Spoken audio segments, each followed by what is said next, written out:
via Zoom. Welcome. We'll be starting in 2 minutes. So once we go live on Facebook, we'll be starting this webinar.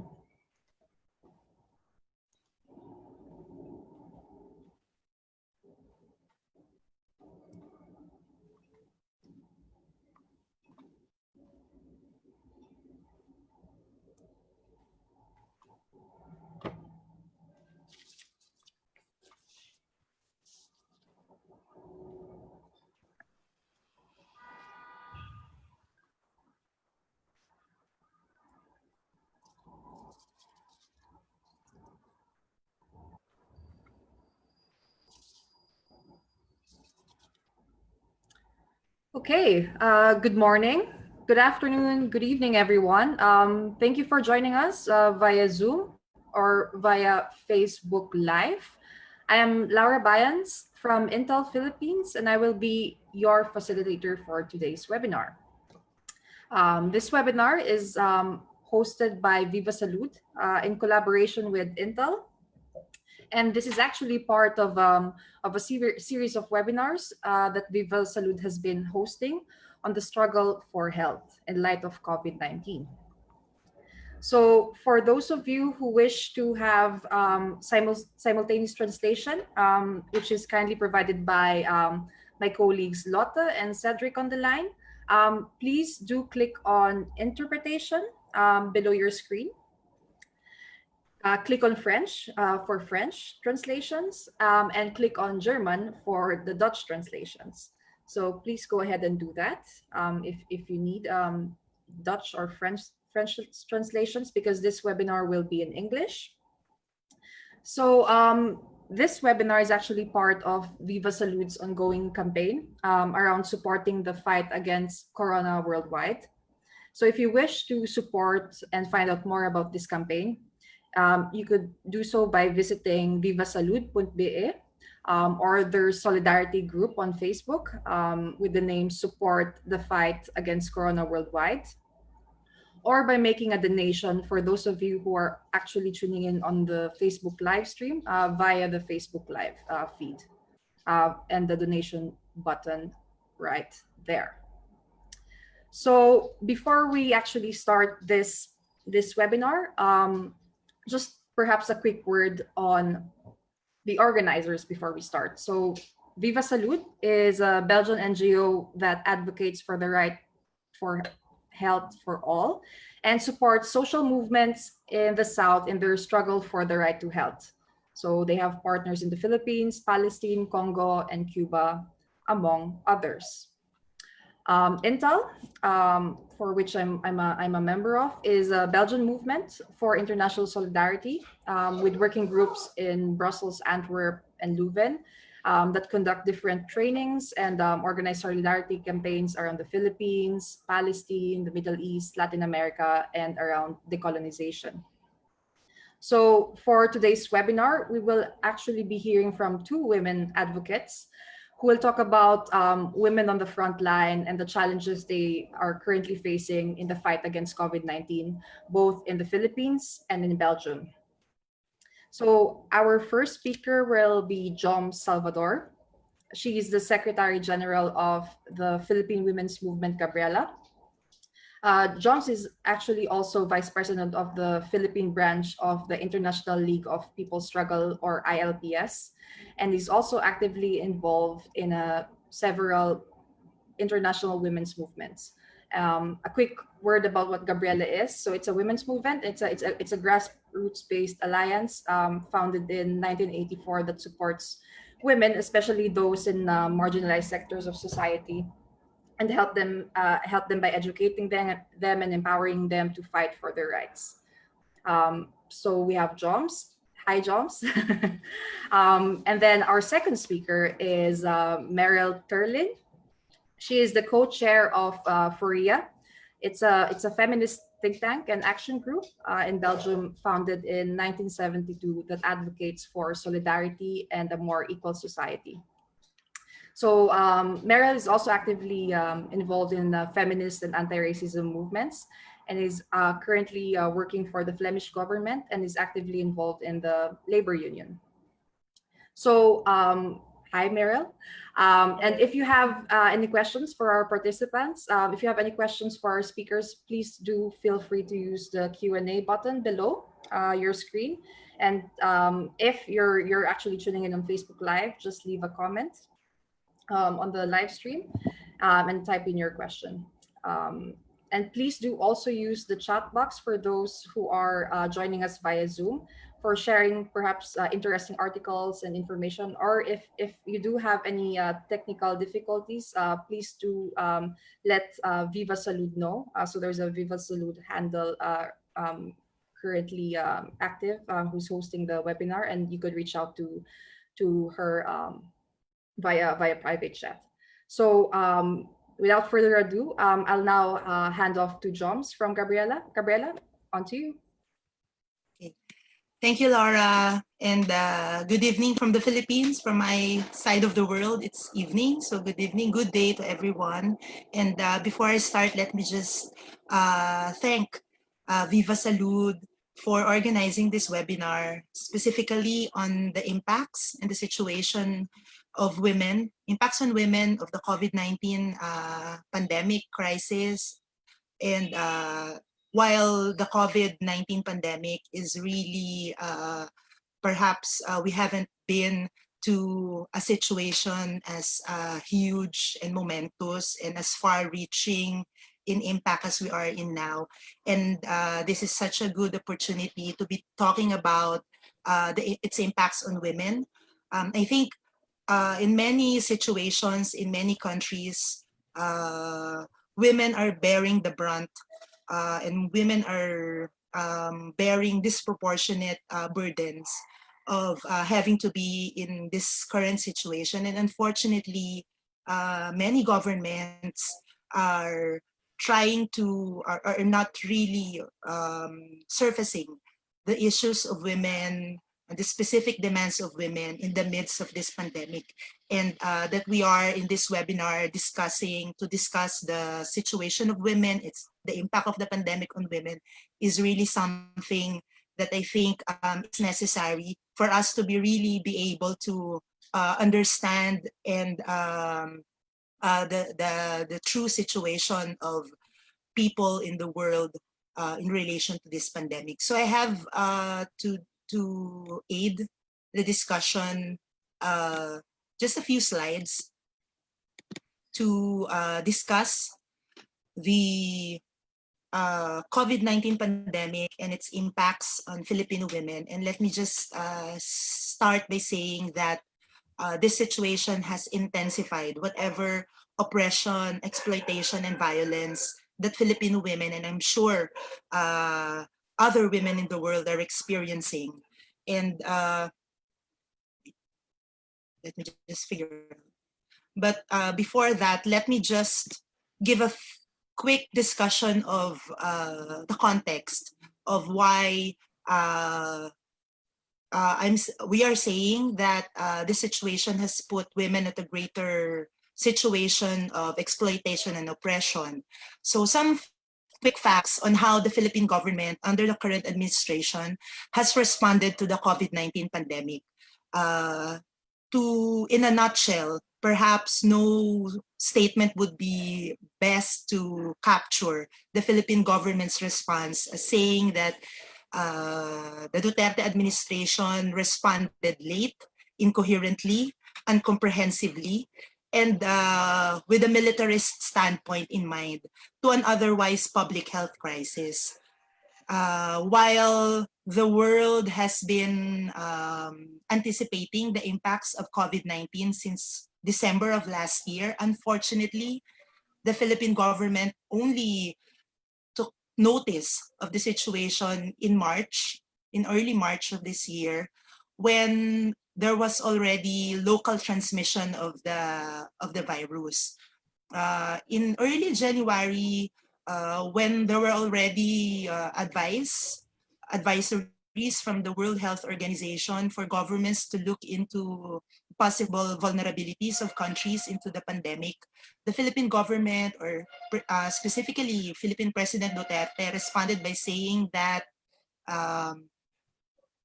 it's just a virus. We'll get by. So no border checks were put in place. Public system was not even properly assessed to ensure and to anticipate the impact of this pandemic. So really, the Philippine government came very, very late into whatever steps or actions are necessary. Adding to that, even when the Philippines was placed in lockdown, under a lockdown, beginning in March 15th of this year, still there was no comprehensive plan to address this public health crisis. There were clamor for additional budget for health services because over the years, the Philippine government has tremendously slashed public health budget. That's why we were in a very compromised situation to address this pandemic.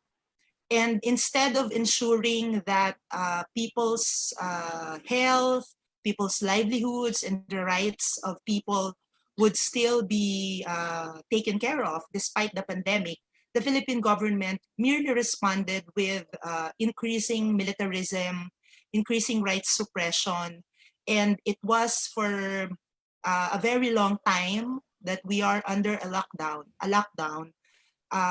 There was just a policy of just stay at home or you die. That's basically how Duterte, how the Philippine government has been attending to this crisis. So we were under a long lockdown. I think the Philippines is one of countries in the world, if not the #1 country in the world with the longest total lockdown in this pandemic. But still, despite that, no mass testing was really conducted. When quarantine rules were relaxed, starting June 1st of this year, still there were no mass testing, and so workers were allowed to go back to work.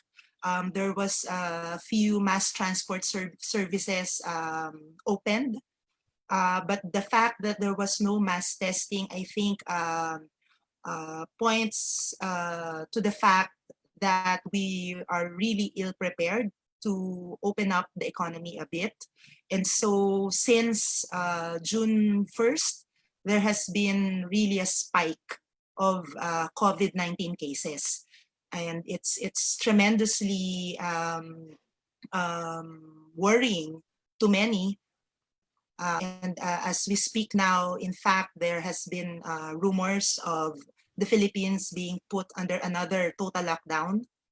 And so tonight, the president is supposed to address the nation to announce whatever plans they have to address the worsening situation of infection.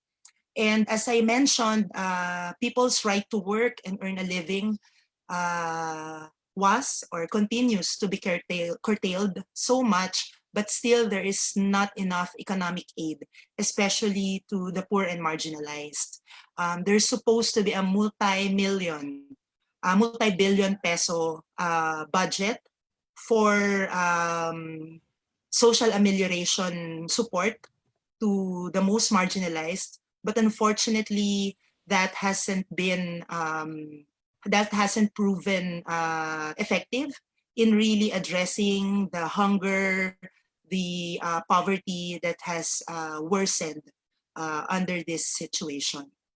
And as I mentioned, that instead of a pro-people response to the crisis, the Philippine government has instead went the militarist route, and so widespread state-sponsored and abetted or aided human rights violations against the people has been committed with impunity.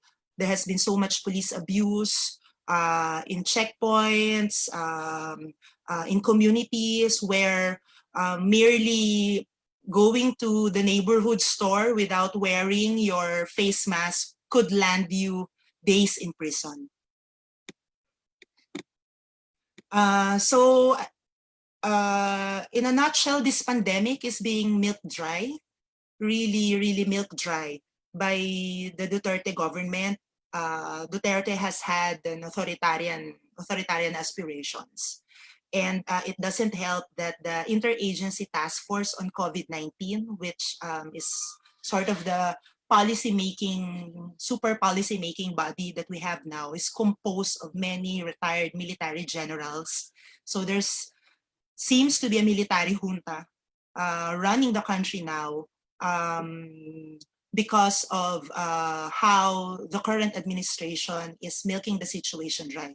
So the Philippine president has emergency powers. There is also an anti-terrorism bill currently in the making. And over the past months, there has been heavy local and foreign borrowing, corruption issues regarding spending on COVID-19 is there.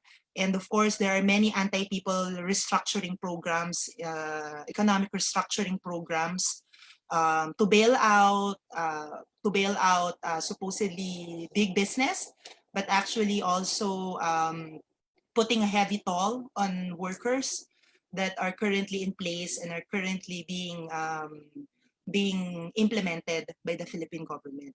So as of the moment, as of today, there is really no clear and truthful picture of the extent of the virus's spread, and the Filipino people is thrust every day into an uncertain, risky, and volatile situation. If you'd look into the graph to the right, it just, well, visually shows how we're facing a spike in cases of COVID-19.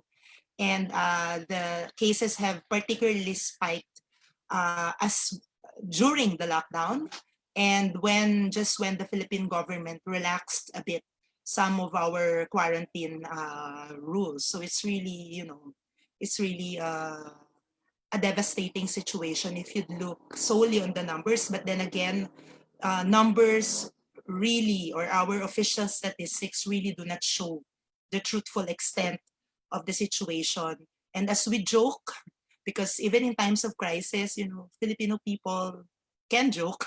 And as we joke, we are all actually COVID positive. We're just asymptomatic. So how would you know when there's no mass testing and no proper medical actions being undertaken by the government to ensure the people's right to health?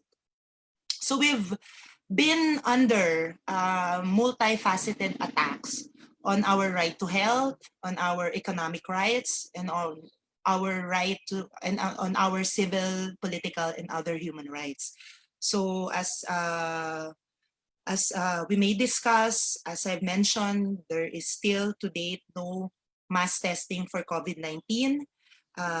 Only those with severe symptoms and those who are politicians, VIPs are tested, while the people you would really have to be on the late stages of an infection before you even get tested. And so if you look also into the statistics in the Philippines, many of the reported cases of COVID-19 positives are actually posthumously recorded. So because there is really a dire lack of testing, and we have a huge backlog of results that are being processed by our by testing laboratories. There is also no systematic and appropriate community level prevention and monitoring, and we have very limited quarantine and treatment centers. The Philippines is an island, is an archipelago, and it has been that our public health system is it's so poor that many people have to, even without this pandemic, many people are denied already of their right to health because of the utter lack of public health services. So if you don't have money, if you don't have access, if you don't like own your own car, there's no way for you to go to the hospital. So what happens really is that you just endure whatever symptoms you have, and hope for the best. And I would just also like to mention that majority of frontline health workers, care and service workers, and also family caregivers, because of how the Philippine society is traditionally constructed, many of them are women who are of course more vulnerable to the virus, but have otherwise no social protection. And so as we say, this pandemic is actually also a women's issue, because we have a majority of those in the front lines who are women. And in the Philippines, for example, we have many of our COVID-19 deaths are actually coming from frontline health workers. And it's really, if you don't address, as the government is doing, if you don't address the situation as a public health emergency, then we are losing many of our women into this virus. On the economic front,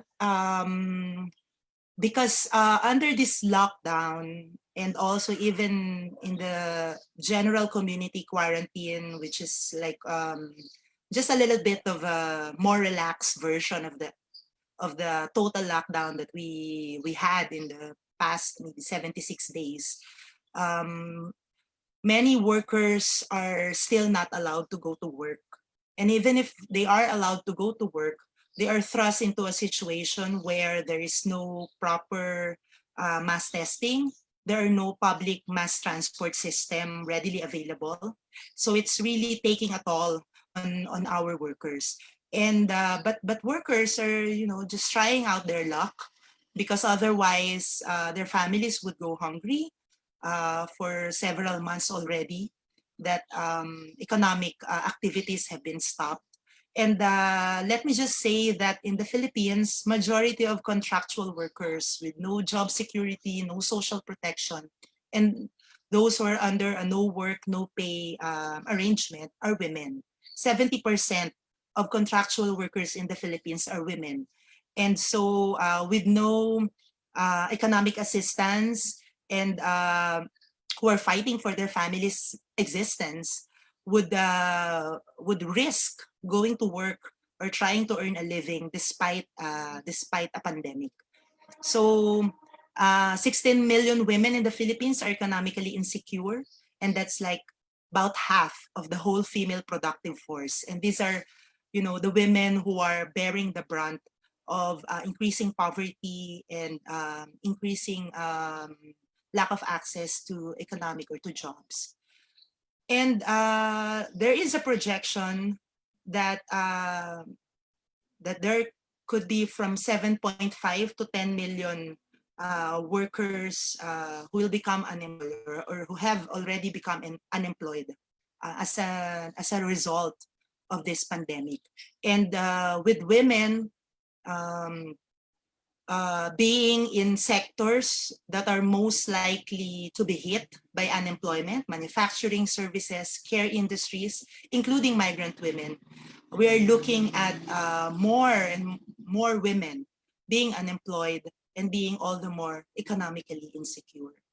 And as we know, in many parts of the world as well, a work from home arrangement has been operationalized. But as far as GABRIELA is concerned, this is also something that puts greater stress on women, with women also trying to bear greater domestic responsibilities while also trying to earn a living in the midst of a pandemic. So on top of that, on top of the attacks on our right to health, on our economic rights, precisely because of the militarist response of the Philippine government, I think the situation is being prolonged and being intensified. The impacts are being more pronounced and deeper for women and Filipino people. Oh, so police and military brutality and the climate of impunity, even before this pandemic, has actually intensified. As we've mentioned, there are checkpoints where many cases of, for example, sexual harassment were reported.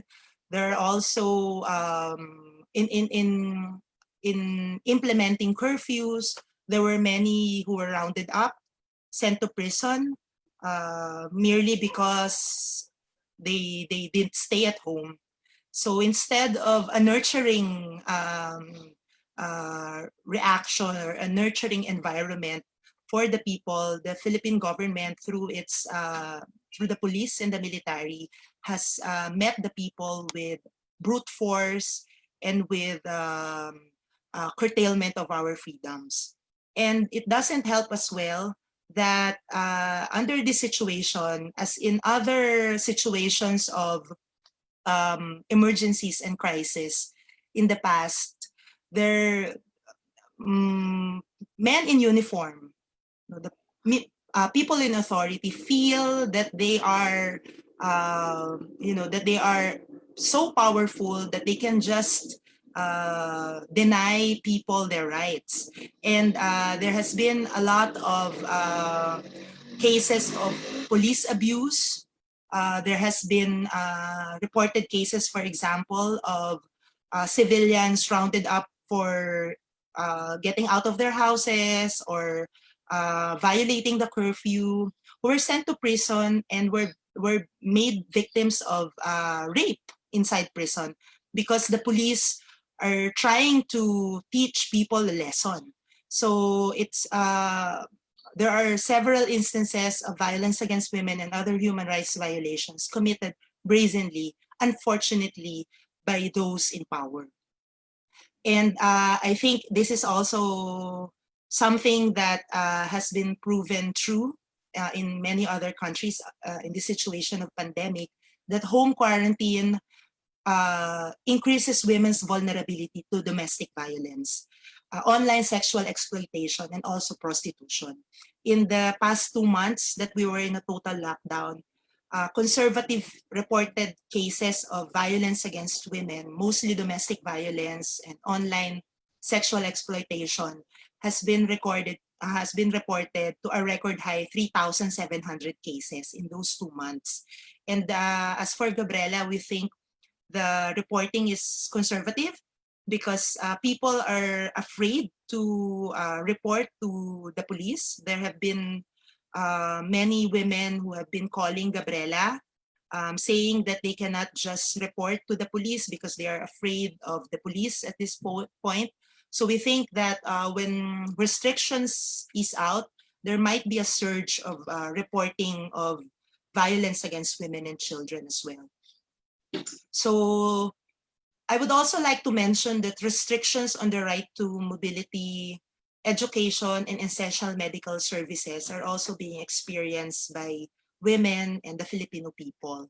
So while workers, for example, some of the workers are allowed to go to work, as I mentioned, there are no widespread mass transport systems available. And so workers sometimes work 3 hours just to go to work under the rain, just to try to eke out a living. And when you do disobey those restrictions on your mobility, especially at the time when we were still under total lockdown, brute force would be used against you. And in relation also to the right to education, because the Philippine government was so ill-prepared for the pandemic, and even though we were more than 2 months under a total lockdown, still there were no concrete actions taken to address mass testing, to make the school system ready to open classes. There has been, the situation or the school opening is still a question mark up to this day. And so young people under the age of 21 are still not allowed to go out of their houses. and there is no clear situation what we can expect by August when school is supposed to open.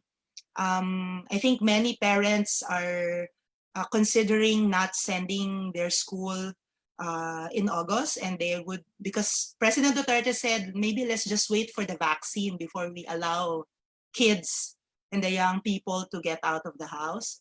And the Department of Education, the Philippine Department of Education, is mulling over a possibility of blended learning, or some courses, some school sessions being conducted online. But the thing is, in the Philippines, not many have those resources.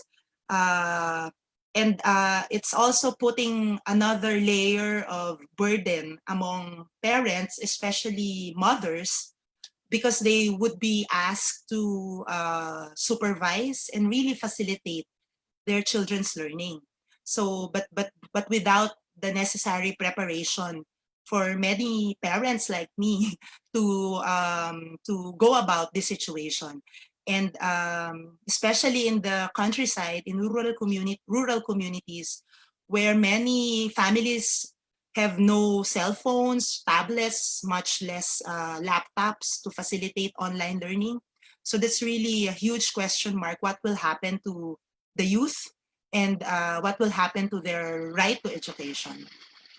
And essential medical services as well has also been denied. There have been reports of pregnant women, for example, being denied hospitalization because some hospitals has been considered COVID hospitals. And even if there are hospitals that would take you in, the problem is that there is no mass transport system to take you to hospitals. So already we're seeing many cases of death due to non-receipt of necessary or essential medical services. And it's just alarming that the rainy season has started, and this is also dengue season. This is also leptospirosis season. And so with no proper and appropriate medical health services available to many, we're also looking into maybe a spike in cases of other illnesses and other deaths apart from COVID-19. And as I mentioned, but let me just mention again that people's right to express our opinions, people's right to take government to task has been systematically stifled, with many arrests being done previously, simply, for example, for posting something on your Facebook account.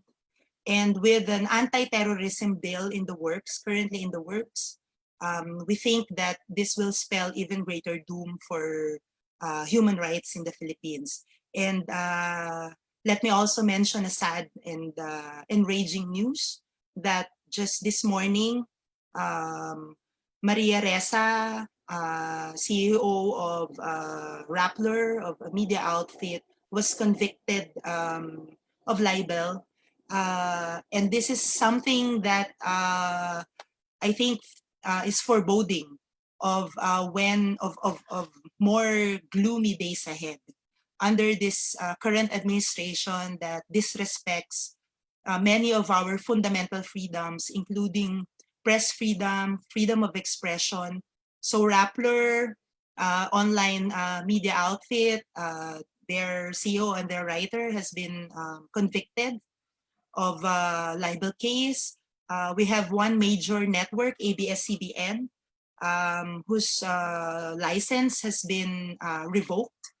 And so it's really a sorry state of upholding press freedom in the country now, as it is a sorry state of upholding general human rights of peoples under this current administration. And so maybe just to also say that it's been a difficult situation for women and the Filipino people, but I think it's also a time where many of our creativity and our social solidarity, despite physical distancing, has been called to rise in this moment. So as we, as people, as organizations, including GABRIELA, for example, tries whatever means we can to educate the people on COVID-19, our rights and our interests, and also try to draw support for the needs of the people, and also continue to organize and mobilize the people to assert our rights and demands as a constitutionally, supposedly a constitutionally mandated right of all. We are also trying to address the situation the best way we could. And I think I would like to go to my next slide, which just gives a visual overview of what we've been doing in the absence of necessary and systematic government response to this public health emergency that many of our communities, the people are, helping each other out. So there is no systematic and truthful and widespread information drives. Communities are trying to do that and try to learn how to address the pandemic amongst themselves. There is no systematic and widespread government aid and support to those, to us who are affected by the closure of many economic activities. The people are trying to mobilize in conducting community kitchens,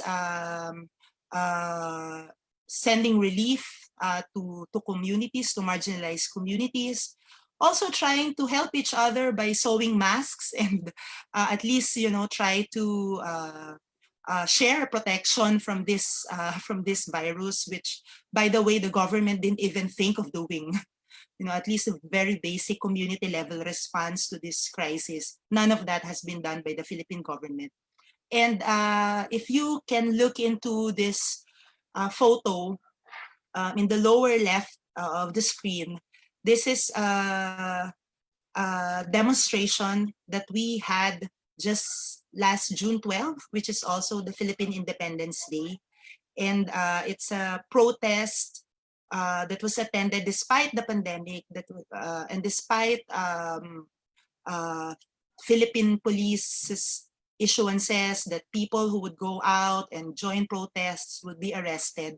I think this is a picture of the people's defiance to the curtailment of our rights under this administration. So I think observing physical distancing in a protest and with many young people joining is also something that we are looking into as an inspiration for us to continue demanding for our rights, continue taking the government to task for its inefficiencies and its disregard of people's rights, and to show that despite this pandemic, that we can still inform each other of our rights. We can still organize, mobilize to defend our rights and demand what is due the people. So I think I'll end there. And so it has been, I'd just like to say thank you for this opportunity to speak about the situation of women and the people of the Philippines. Thank you, Joms, for sharing, especially on how multifaceted really the plight and the assaults by the Philippine government on women's right to health, on their economic rights, on their human rights, their liberal rights, and the fact that collective action and collective resistance is really what's needed, especially during this time, and which is really being done by communities in the absence of community-based responses by the government. So thank you for that. Just a quick reminder for those in the Zoom call, we do have live translations to French and Dutch. So please do click on interpretation on on your screens below. And for those who just joined us on Facebook Live, welcome. And a quick reminder that we have uh, Joms Salvador, the Secretary General of GABRIELA, of the women's movement in the Philippines, as well as Merel Terlien, who is the co-chair of the Belgian feminist think tank Furia. And now I'll head off to Merel. Please go ahead, Merel.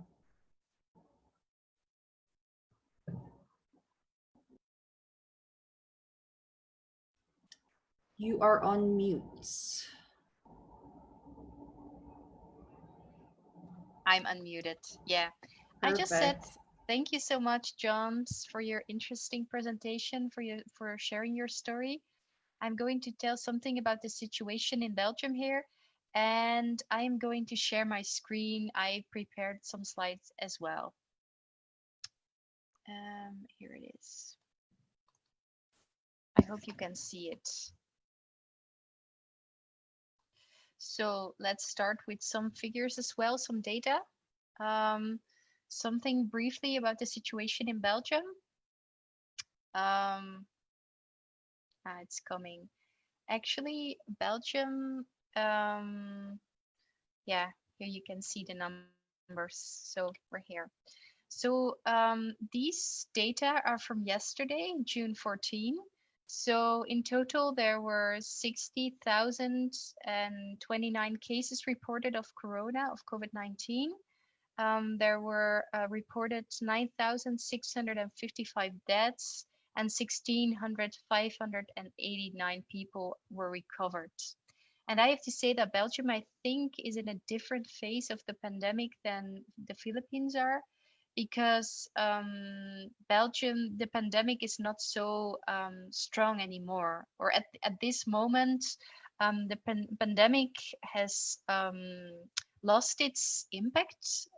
It's less intense. So the lockdown light, which was installed in Belgium, is loosened. And for example, we're no longer in a lockdown situation, although people should remain, like it's called social distancing, but people should be they have to stay 1.5 meters from each other, and we also have to keep washing our hands, and also wearing a mouth mask people should wear a mouth mask when using public transport, for example. So actually there are not so many deaths. I think today there were reported only 6 deaths in total, and only a few people had to go to hospital. So the situation has a bit changed with regard to a few weeks ago. Like here, there was the most intense period was in the beginning of April, and Belgium went in lockdown half March until the beginning of May. So, or half May, I have to say actually. So I'm going to say something briefly about the position of women in the front line in Belgium. So I want to start with the overrepresentation of women in crucial jobs here in Belgium. So 80% of the employees of Belgian hospitals are women, both in first line and in second line. And more than 80% of the workers, of the people working in daycare centers, like who are caring for small children, who are working in nursing homes, and who are working in home help sectors, they are assisting actually people at home, people that need, for example, medical help or help with their households. 80% of those people are women as well. But especially the people working in nursing homes and people working in home help were very, very little equipped with materials like mouth masks to protect themselves during the first weeks. That was very, actually, it was a very bad situation there. And also 80% of the people working in supermarkets are women in Belgium, and 72% of the people working in pharmacies are women. And actually these sectors were the vital sectors during the lockdown. So it was a highly feminist story as well. here in Belgium, I don't know whether this was the situation in the Philippines as well, but people started applauding. I think it was like it became a tradition, I think, in Italy or Spain, and it was introduced in the beginning of the lockdown here in Belgium as well. So people started applauding at 8 p.m. actually to thank the healthcare professionals for their work. In the beginning, many people were very enthusiastic about this, but after some time, there was more and more critique about this because the appreciation remained only symbolic. People showed their appreciation for these people, but many of these people, especially women, you can see it in the numbers, were still working very hard and sometimes in dangerous circumstances, and no structural measures and no structural appreciation was given to these women in these circumstances. So at a certain point, hospital staff members in Brussels turned their back to our prime minister as she visited a hospital. And this picture of this action actually has gone viral worldwide, and it was also a very effective action actually, because it led to the withdrawal of 2 royal decrees with regard to the position of healthcare workers in Belgium. So it was very effective. Now I want to tell something about the reproductive burden on women, which increased. Normally, Belgian women are doing approximately 66% of the unpaid work at home. So the cleaning work, the cooking, the emotional labor, the taking care of children, taking care of elderly people. And this is like the normal situation. But during Corona, the amount of unpaid work at home increased drastically, especially during the lockdown when schools were closed, and when people were actually completely locked in their nuclear family. So it was also like it was in the Philippines. It was a very historical situation, with like a historical momentum, because you couldn't really reach out to other people. You couldn't get help from other people. You had to do everything yourself. But the difficulty was especially that our bosses, they expected us to continue our work like nothing happened from home. So you were working, some people only got busier, others had less work to do from home, but the burden of unpaid labor increased spectacularly. So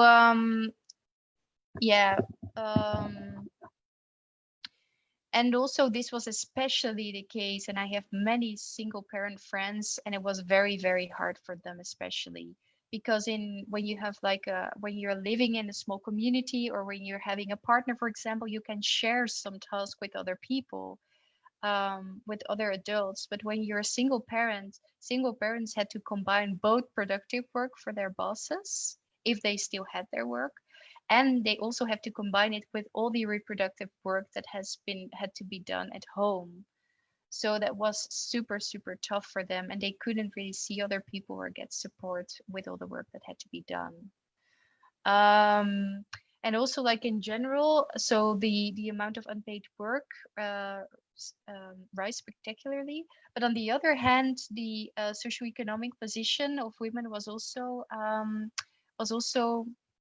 much more worrisome than of men, because in Belgium, 27.4% of the people of the employees are working part-time, and 80% of them are women, for example. And fortunately, Belgium has a system of social security.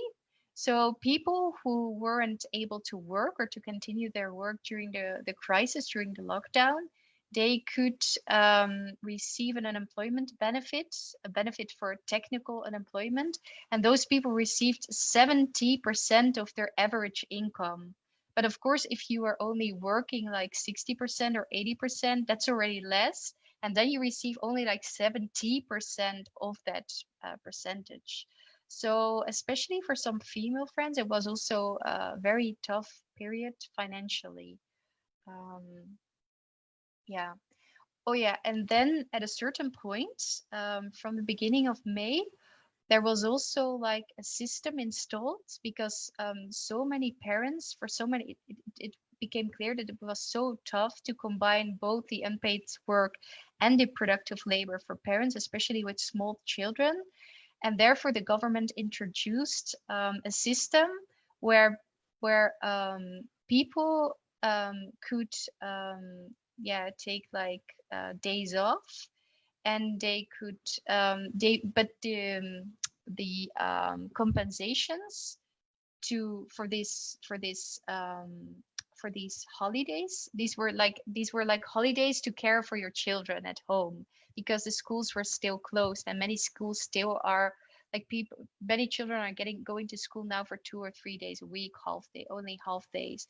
So this was actually a system to be able to care for your children, but the amount of money you get is below the poverty line for most people, except for single parents. So this system, in which women are again overrepresented, has very big socioeconomic implications for women again.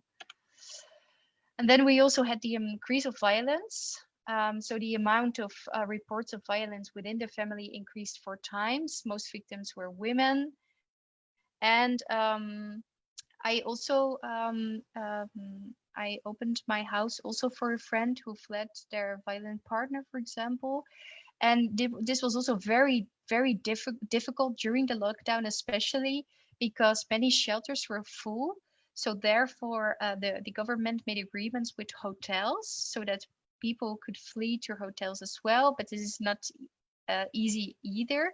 So my friend came to my place, but for example, in order to flee her house, because in full lockdown, you were not allowed to leave your house, for example, to go to a friend, also not in an emergency situation. She first had to go to the police to obtain a certificate to be able to flee her house. So she first went to the police to get these papers, and then she came to our place. But we saw that many trials took place online, also because of violence cases, and many supportive services like safe spaces where abusive partners could meet their children under supervision were closed. And before the lockdown, these services, you could just easily make use of them. But due to the increase of violence cases, there are now you have to wait to be able to make use of these services, sometimes for 10 months.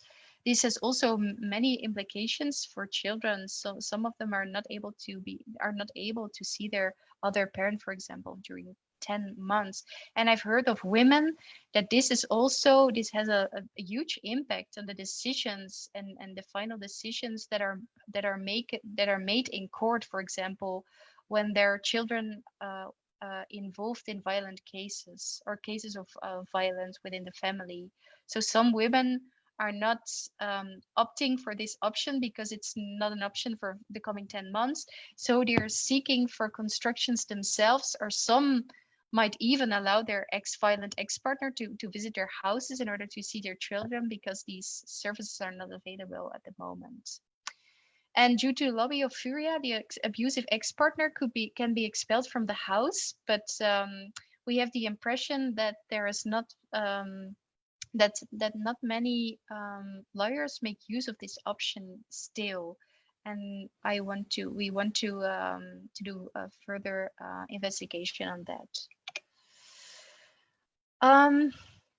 Some two small points with regard to Montmas. There's so many things to say, but just two small but important points. So what is interesting is that publicly wearing a Mont mask is officially forbidden in Belgium due to the burqa ban. It's a law from 2011 to 2011, and it says that people ought to show their faces in public. And there are 3 formal exemptions of this, and wearing mouth masks was not a formal exemption of this. But at a certain point, there was decided not to prosecute people wearing mouth masks because of public health concerns. And Furia has always been critical about this, and we hope that this might challenge the sexist and Islamophobic law, which targets women wearing a niqab or a burqa. So actually, the law is already challenged by the mouth masks. But also we had these gendered and racialized dimensions of the production of mouth masks, because Belgian and French, often technically unemployed women, often also women of color, were commandeered to produce free mouth masks for the government. And these women were all registered for sewing courses before the lockdown, and they were actually asked to produce mouth masks freely. And some of these women were very mad about this, and they started Facebook groups. And the French women, they also launched a petition. And their main point was, if when men would have been overrepresented in these classes, in these sewing courses, would they have been asked to do the same, like to sew unpaid mouth masks during the Corona crisis. And also, like, the social distancing rules were not always respected in these places where the women had to sew these masks. So there were also like many there were many like gendered and racialized dimensions on the production of mouth masks as well. You saw like there were many women making mouth masks themselves, for their families, but there was already a very high burden on these women, and that was very striking as well during the Corona crisis. Yeah, I think we're running out of time, so I'm going to finish here. I can tell much more about this, but I think it's nice to have some space for questions and remarks as well. Thank you, Merel. Thank you. And thank you for giving a really succinct overview on what's going on in Belgium, what's the plight of women in the country, and it's really telling to see that there's like a lot of overlap in terms of the challenges that women are facing both in the Philippines and in Belgium.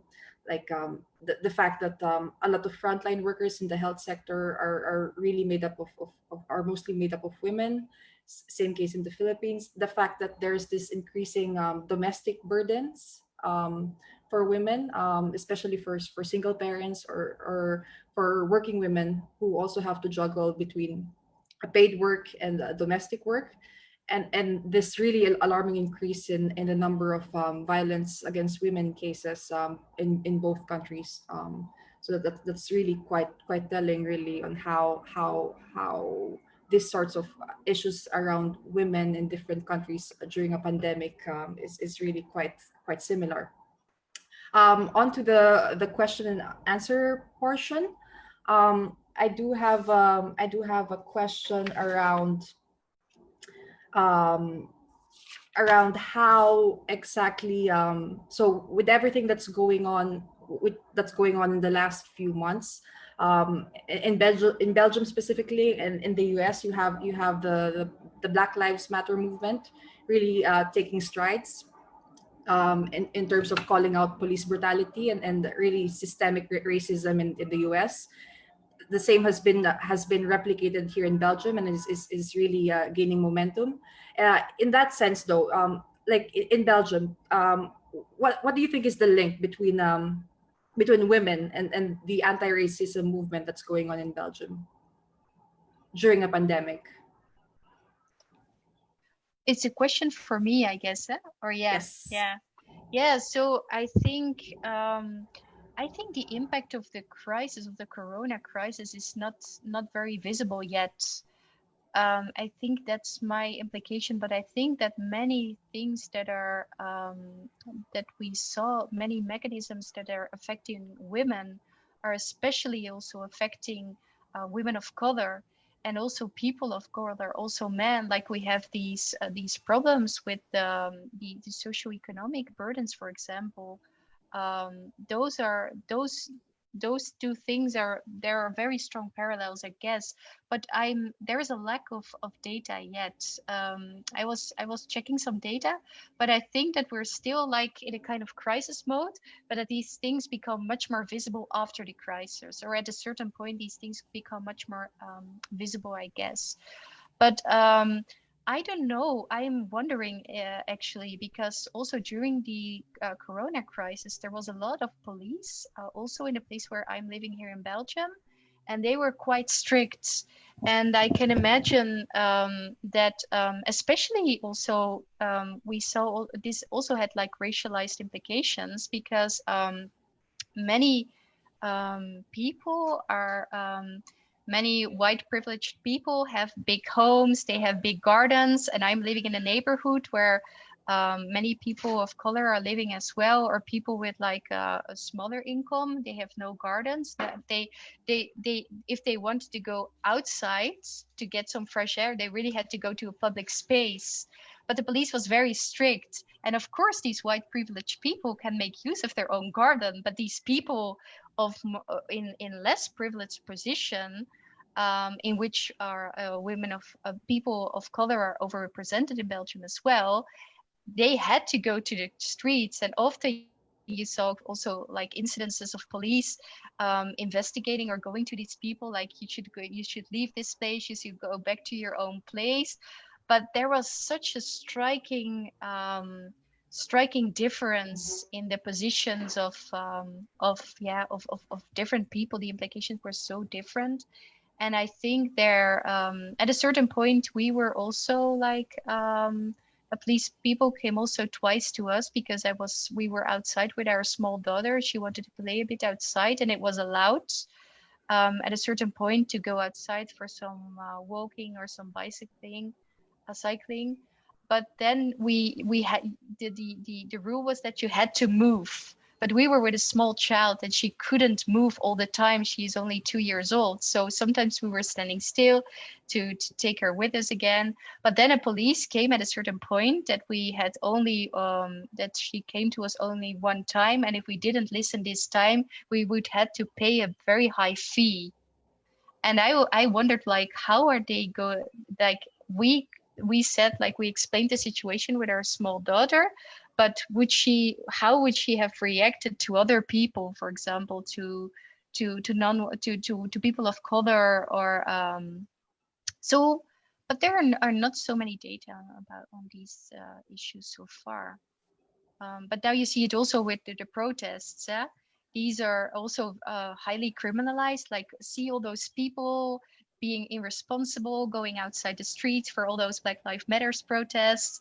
But the striking thing is that there is much more discussion about the irresponsible behavior of these protesters than about the reason why they are protesting, actually. So there's also big amount of privilege implicated in there. Yeah. And I think that Joms has also something to say on that. Sorry, yeah, probably, yeah. For sure, because so there was this big manifestation that happened over the weekend, and the fact that a lot of the coverage really and criticisms from the government is really about social distancing, and really it's really more about just criticizing the whole movement and not really focusing on why are people taking the streets anyway. So maybe Joms, you could tell a bit about your experience. Yeah, I think in situations of crisis such as what we are in right now, a lot of our social biases are coming into play. And I think if you have the power and authority, and you are empowered to exercise control of a multitude of people, then you'd have your biases right there propping you up. I think in the Philippines as well, in the early days of the lockdown, there were many reports of some Muslim communities, for example, they're being rounded up many brutality by the police being carried out. Over the course of the previous months, there have also been a spike in cases of brutality and violence against, for example, the LGBTIQ community. And I think the narrative extends well into people protesting, demanding rights, as we do in protests, even if we are doing it in measures that would ensure, for example, the health and the safety of people. I think it's all a matter of when you give too much authority and too much power to the police, the military, the state in general. It's really sort of a dog-eat-dog world where they would and their positions of authority are kept unchecked, and then the abuse and the abuses just go on and on. So I think connecting the protests in the Philippines, especially on the issues of curtailment of our freedoms, to broader social movements globally, demanding rights and demanding accountability from our governments, is something that is important. It's an important flashpoint in our situation. And I think it's also a situation where we need to stress, I think, more of our commonalities as oppressed peoples and as peoples whose multifaceted rights are being curtailed by authoritarian governments, by governments that has been instrumental to putting us in this very vulnerable position now that we are in a pandemic, and also in the resultant economic crisis, global economic crisis that we are facing. Indeed, it's really the time for solidarity. Yes. Given the situation. I know, Merel, you have to go, but do you have some time for one more question? Actually not. Okay, no worries. I really have to run. I'm so sorry, because I would have loved to discuss a bit more about this, because it's a very important discussion, and I really like to hear about your story, Joms, as well, about the situation in the Philippines. So yeah, I would like to thank you for sharing your story as well. And thank you also, Laura, for hosting this in a very nice way. Thanks again, Merel. Thank you, Merel, for sharing. Bye-bye. Thank you. See you. Yes, Okay. stay safe and in solidarity. See you. Take care. Thank you, Merel. So that was Merel Terlien. She is the co-chair of the Belgian feminist think tank and action group Furia, and she shared a bit on how like women on the front line in Belgium, like their current situation and the current challenges that they face. So she gave a really great overview on that. We now have Joms Salvador, who is the Secretary General of GABRIELA. And there was one question around mass testing that I also wanted to ask Merel, actually, like how like the testing, like how is that interpreted in the Belgium context, but more to the Philippines. I read that there's this free mass testing bill that's been making the works in the Philippine House of Representatives, and it was authored by GABRIELA Women's Party Representative Arlene Brosas. I was wondering what this bill actually covers, and like who does it cover as well, and if there's like any kind of development around this bill.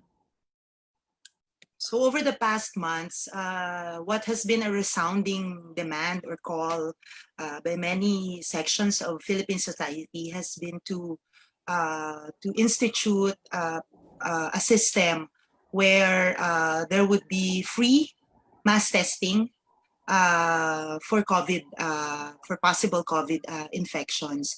A demand or a call, which unfortunately the Philippine government has continued to turn a turn a deaf ear to. So you might find this ironic that given that we are in a pandemic, that it would take a measure, a bill to drive that or amplify that call, because it's just a government that doesn't listen to the calls of the people. So it's basically, the bill is I think a culmination of, or something like a contribution of GABRIELA Women's Party to sort of open another arena to demand mass testing from the government. It's unfortunate, as I mentioned earlier, it's unfortunate that even though we have statistics or figures to show about the extent of the COVID-19 virus or infection in the Philippines, it's really far from showing the truth, because there is really no widespread testing. So the free mass testing bill is actually supplementing the movement, the people's call for mass testing. And unfortunately, while we are steeped in huge loans, and while the Philippine government has received a lot of donations from several countries and other finance institutions, none of that has been allocated to really do or really conduct systematic and mass testing.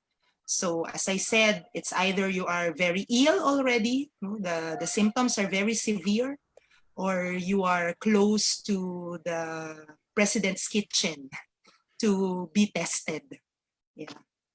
So we'll see. It's an arena to fight for mass testing, to really ensure and really properly look into the situation of COVID, and to easily and immediately protect the people from the further spread of the virus.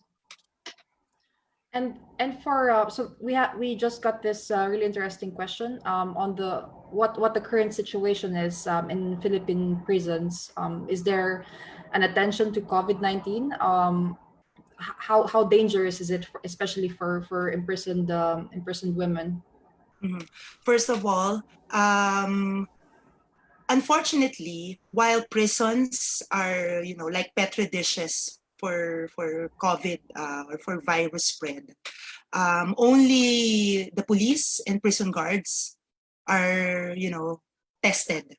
So it's more of like a hypothesis. If you have a prison where some of the guards and the policemen are have been tested positive, then you just assume that many others in jail are infected with the virus. But unfortunately, the same principle applies to date. If you're showing severe symptoms, if you're an inmate, if you're a person deprived of liberty, then you get tested. So that's why, while there are some jails, like the women's prison, correctional, for example, where there have been some have tested positive, also in some other jails in the Philippines, in the country, where there have been positives identified, still we don't get the real situation. And even if there are results, positive results, there is no systematic and safe quarantine and treatment facilities within jails. So that's why we've also been calling and demanding for the immediate release of prisoners who may be allowed to be freed in the context of the pandemic. And these are, of course, following UN Special Rapporteur Bachelet's call to demand freedom for persons deprived of liberty as a humanitarian measure in this pandemic. Unfortunately, the Philippine government hasn't responded positively on that demand. an organization of family members, relatives of political prisoners has petitioned the court to heed this demand, especially those who are, especially among prisoners and political prisoners who are vulnerable given their age, or given that many of them, some of them, for example, like Moreta Alegre, an old woman political prisoner who was wrongfully accused of murder, a farmer, together with her husband and her son, who were fighting for their land, but their landlord instead slapped them with a murder with a case, and who's now languishing in prison for years, is short of serving a few months short of serving the sentence, but on humanitarian ground, for example, may be allowed freedom. And there are other, women political prisoners as well. Like there is a woman, pregnant woman political prisoner who is, of course, under high risks of contracting the disease. But unfortunately, as I said, Philippine government still hasn't responded positively and in accordance to humanitarian considerations, responded to the call to immediately grant freedom to many of the ailing, old, and other vulnerable prisoners, especially and including political prisoners. Touching on the issue of freedom, especially in this context in the Philippines, another question we have here is: are there Philippine laws that protect demonstrators or the freedom of speech or expression in the Philippines? Yeah, it's supposedly a hallmark of the Philippine Constitution. The Bill of Rights provides that fundamental protection for the exercise of free speech, free expression, free association. But as with many other rights that are supposedly guaranteed by either the Constitution or the many enabling laws, local legislation in the Philippines, the Philippine government under this regime has practically swept those rights under the rug. And that we have a pandemic, and that we are always reminded to maintain physical or social distancing, keep staying at home. So those are even used to further curtail the rights of people. So there is an anti-terrorism bill that is currently on the works.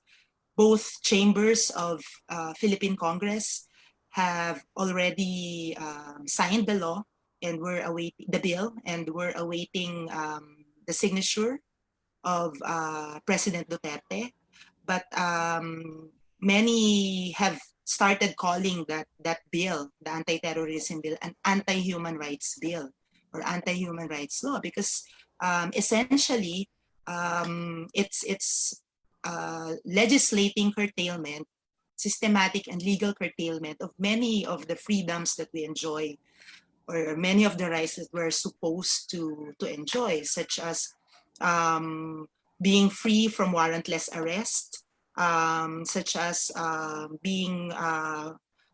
such as redress mechanisms being available if you are wrongfully accused of acts of terrorism. The Philippines already has a human security law, so it's supposed to already cover necessary protection from terrorist activities. But unfortunately, the Philippine president and his minions in the Philippine legislature are still pushing forward with this anti-terrorism law, with an anti-terrorism law, because that would give them even more power to curtail many of the freedoms of the Filipino people. And it's, in that sense, it's a violation of the Philippine Constitution. So some sections of Philippine society, lawyers, civil rights advocates, are trying to not only campaign against the passage of the law, but also trying to come up with a legal challenge to the Supreme Court to, if ever it is necessary, to really put a stop into the implementation of this law. But still, I think it goes to say that until that law is finally signed and implemented, that there is still a fighting chance, especially also, I think, with solidarity from outside of the Philippines, showing solidarity with the Filipino people against this very draconian and anti-human rights measure, that there is still a fighting chance to defend human rights and to defend the people's civil and political liberties. We do have a student from the Philippines on the line, and she's asking what Gabriela's stand is on some schools pushing the school year to push through. I'm just going to read what she said verbatim. I was torn on whether to enroll or not, especially now that our university has not given us any updates yet on whether we'll push through online classes. I'm enrolled in a government university, so my tuition is free, but my resources are limited. Okay, so as far as Gabriela is concerned, we really do not agree to what the Department of Education and Philippine government in general has so far laid bare on its plans regarding the opening of classes. Because there has been talks about looking into and activating a blended learning process. So that means some of the classes go online, but then there would be like worksheets or other modes of learning that would have to be done. So you, for example, pick up worksheets from the faculty or from your teacher, and then you conduct your self-learning, and then just turn up to submit those. So we don't think that such a system would be applicable to the current situation in the Philippines. First of all, online classes would be so problematic because a huge majority still of school-aged children and even younger people have no access to internet or have no necessary gadgets to ensure that. There's also a concern about how this is going to put even more burden on parents, especially on mothers who are traditionally, asked to ensure the learning of their children. And these are mothers or parents, for example, who might also be going to work, who might also be trying to eke out a living in the middle of this. And so it would really be a disaster. So for Gabriela, our position is that learning in the Philippine context has to happen within schools. It has to happen inside the classrooms, inside schools. And if we want our youth to continue with their education in a formal setup, then the school system has to be made prepared and capable of conducting classes. So there has to be mass testing of those who will go to school.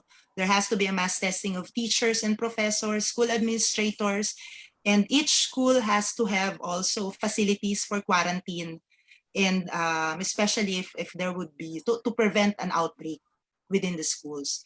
And instead of like, there has been talks about local government units procuring gadgets and providing data connection to students, we think it would be better to allocate those public funds to creating and ensuring the safety of schools and creating centers of learning that are conducive to students and that would make students, teachers, and school personnel safe from the virus. It's difficult to thrust the youth into a situation where there is much uncertainty. Already teachers and professors are already saying that it's asking them too much to prepare a blended learning module in a span of like a month and a half. So why sacrifice quality and safety and quality of learning of students in this situation when you can allocate, you can choose to allocate much needed public funding to ensure mass testing, ensure proper facilities and personnel within schools to address the situation and to ensure safety and well-being of students in the context of a pandemic. So for people on the call outside the Philippines, so what do you think is the role of the international community in support of the plight of women in the Philippines, specifically on the health sector, especially? Okay, I think one immediate need is really to surface the situation. Philippine government has tried so much to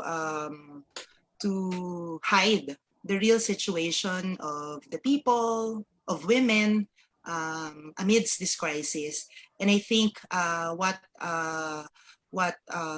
solidarity organizations and other people outside of the country can really help is to make sure that that our situations, our realities in the Philippines are not being silenced and are not being swept under the rug. There has to be,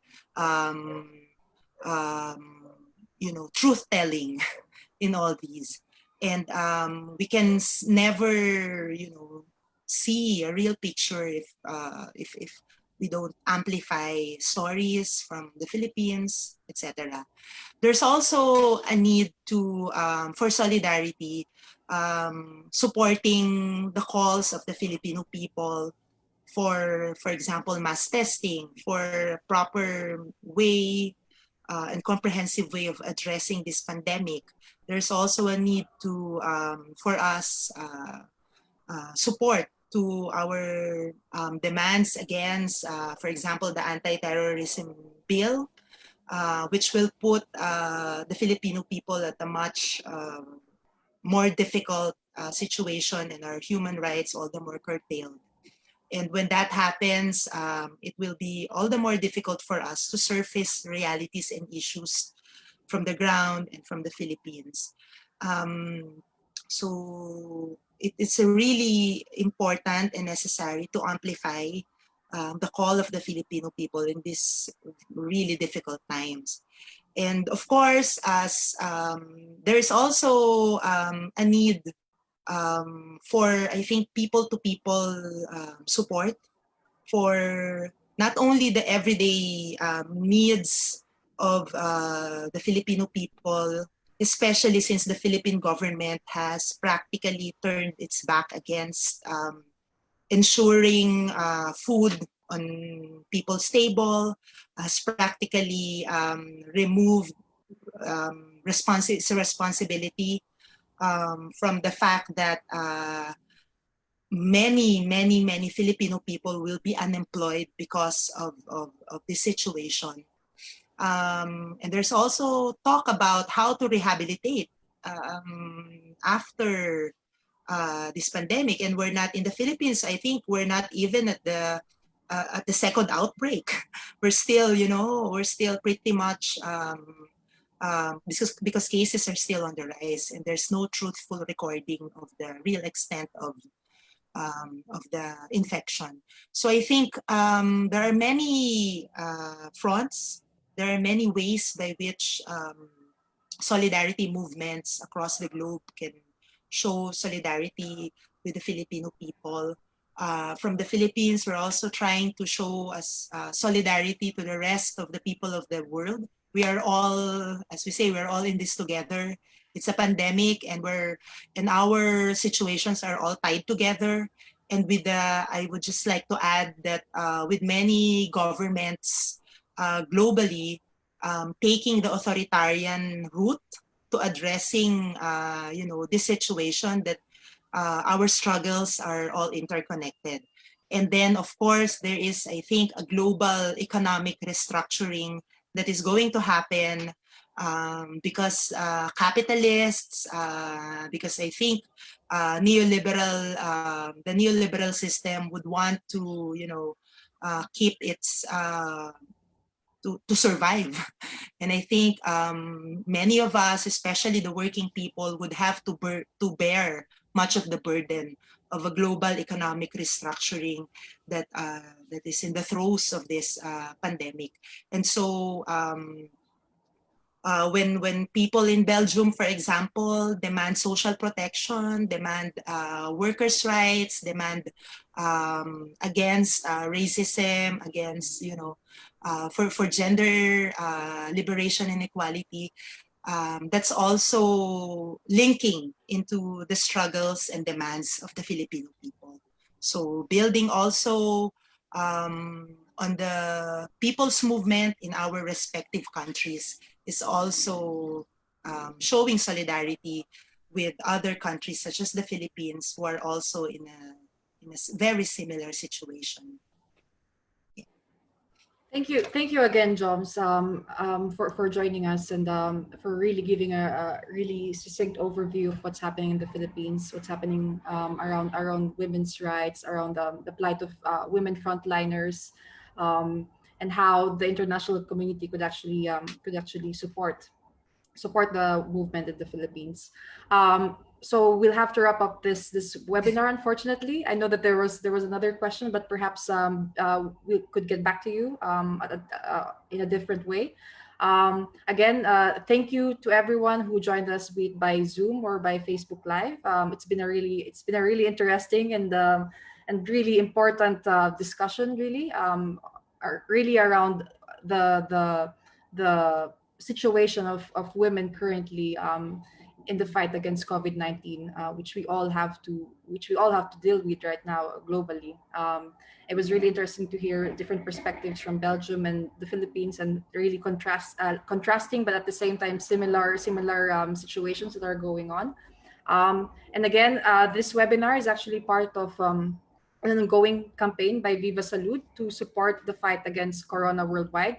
So if you wish to support this campaign and you want to find out more, please do reach out to Viva Salud, be it via their website at vivasalud.pe or through their solidarity group on Facebook, which is called Viva Salud Support the Fight Against Corona Worldwide. Again, thank you very much. Thank you to Merel Terlien from Furia, the Belgian think tank and action group around women, as well as Joms Salvador from GABRIELA, which is the Philippine women's movement in the Philippines. Thank you everyone who attended. Thank you to our speakers, and hope to see you soon. Bye. Thank Bye. you. Thanks everyone.